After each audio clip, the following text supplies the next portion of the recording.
It was the first time he had done this, invite a stranger into his home, and he still wasn't sure if he was doing it or not, or what was going to happen.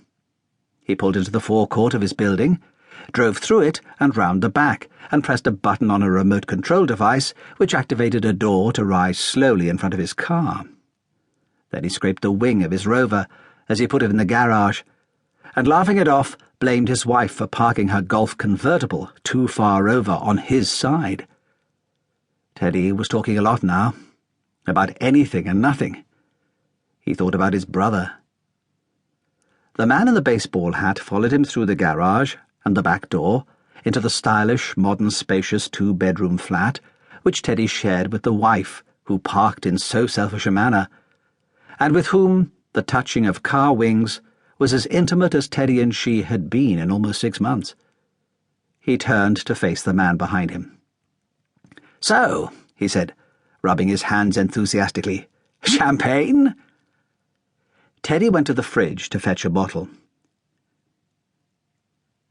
When Teddy's wife came home next morning, 4 hours earlier than expected, she found it, 2/3 full, standing next to one half-empty glass and one full glass, on the side of the American-style hot tub they'd had installed in the white-tile bathroom. It had gone flat. In the master bedroom, where she had gone after calling out her husband's name, she found another bottle of champagne, and she found Teddy. Teddy was on the bed, naked.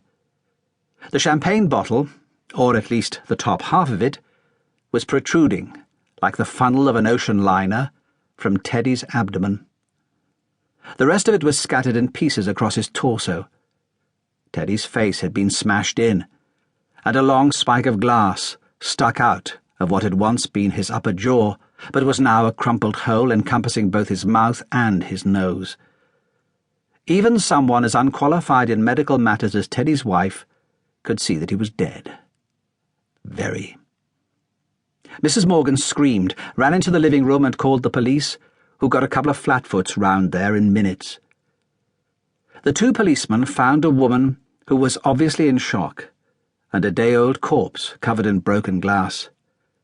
Later, at the morgue, another police officer found more glass fragments, as well as a quantity of semen, and some of Teddy's blood, a long way up Teddy's anal canal.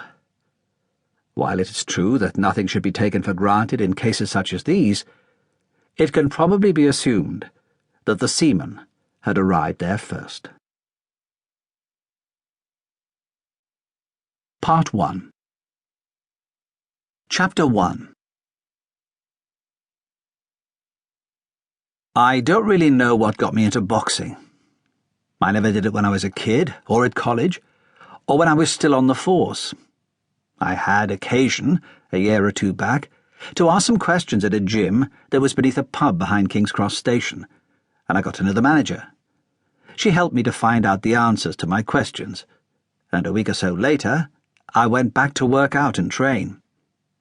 After a couple of visits, the manager talked me into doing some sparring, and, if you can excuse the pun, I was hooked. The only reason I can think of for my attachment to it is that standing across from a man whose express purpose is to punch your lights out in the shortest possible time available to him does tend to relegate any other problems you might have to the recesses of the head which you're trying so hard to protect, even if it is only for an hour or so. The gym I go to is not a professional one, or rather, it is run for profit, but no professionals train there. It is more of a fitness centre and club, attracting a lot of young kids who have seen Eubank or Ben on the TV, and the kind of cars they drive, and who want to see if they've got what it takes themselves. If they do, they soon leave for bigger setups, and if they don't, they either give up or carry on coming for the love of it. Sal doesn't mind that. She took the place over when her husband was killed, and I think she keeps it as a way of feeling close to him as much as anything else. She knows she's no Frank Warren, and anyway, she has another source of income which makes her boxing gym something of a sideline. I like Sal's gym as much as I like Sal. Most Wednesday nights find me. To keep listening to this audiobook, I've left you a link in the description so you can do it at no cost thanks to Audible's 30-day free trial.